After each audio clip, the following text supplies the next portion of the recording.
CRISPR est une nouvelle technique, un saut technologique important, mais c'est une étape qui sert finalement des buts, des objectifs médicaux ou de société qui ne sont pas fondamentalement différents de ce qu'on essayait de faire avant CRISPR. Donc de ce point de vue-là, on pourrait dire qu'il n'y a pas de nouveauté au niveau du questionnement éthique notamment. En fait, les choses sont un tout petit peu plus compliquées que ça, puisque le fait que soient rendues possibles des choses qui avant ne l'étaient pas a un double effet.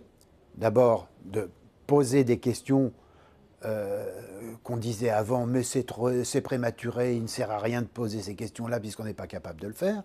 Donc ça, c'est un des aspects. A contrario, on peut dire aussi que le fait d'être capable de réaliser certaines opérations qu'on n'était pas capable de faire avant nous amène vers un niveau d'acceptabilité. Peut-être qu'on a déplacé un tout petit peu les limites de ce qui était insupportable. Puisqu'on est capable de le faire, dans le fond, ça devient un tout petit peu plus supportable qu'avant. Dans quelle société souhaitons-nous vivre?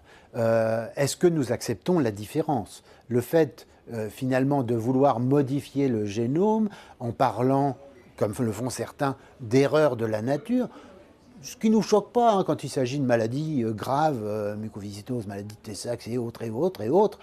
Donc, on prend l'habitude de parler effectivement d'erreurs de la nature. Donc on va corriger les erreurs de la nature. Donc on va se substituer un tout petit peu au hasard, à la grande roulette de l'hérédité et de l'évolution. Maintenant, on va le faire avec un dessin, avec des normes qu'on va adapter, qu'on va faire rentrer dans ces systèmes. Donc si on met des normes, ben voilà, qui définit les normes? Dans quel but? Pourquoi?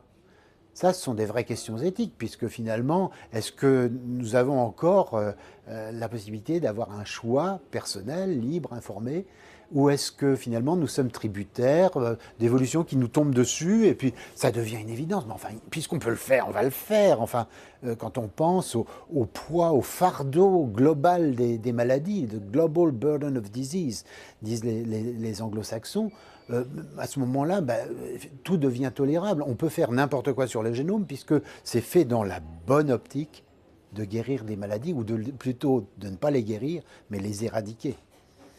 Je suis effectivement pour la liberté de la recherche.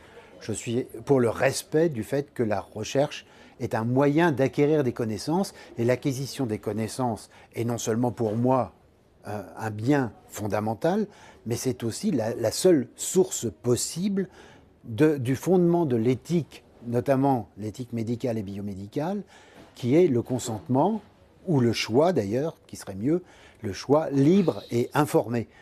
Après, ce qu'on fait de cette connaissance dans ces applications nécessite effectivement une gouvernance, des contrôles et éventuellement des interdits. Pourquoi pas? Mais ils doivent être débattus d'une manière libre, d'une manière transparente surtout. Et ça, je crois que, pour moi, c'est un petit peu les maîtres mots. Mais qu'on ne touche pas à la recherche fondamentale en disant oh, « ces chercheurs, ils nous construisent un monde ». Mais non, le monde, nous le construisons et les chercheurs font partie des gens qui donnent des éléments pour construire le monde de demain, celui qu'on veut laisser à nos enfants, simplement.